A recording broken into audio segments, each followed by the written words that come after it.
Hey you, and welcome to this video where I will show you how to add an external clickable link in your Instagram bio. Okay, let's start with this quick tutorial because it's very easy. First of all, you have to open your Instagram app and then we have to tap right in the bottom on our profile picture.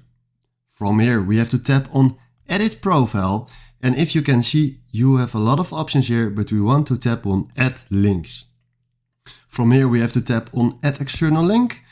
And now we have to go to our YouTube application because we have to go to our channel. This is my channel. And if I tap here right in the top on the three dots again, I can do share. Copy link. And the link is copied.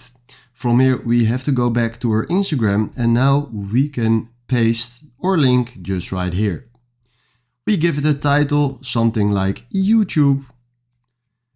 Tap on done, and now we just added an external clickable link. And if you refresh our page and we click on the link, you will see that this link works and this is our channel. So this is how it works. If you find this helpful, please smash a like and I wish you a very good day. Ciao.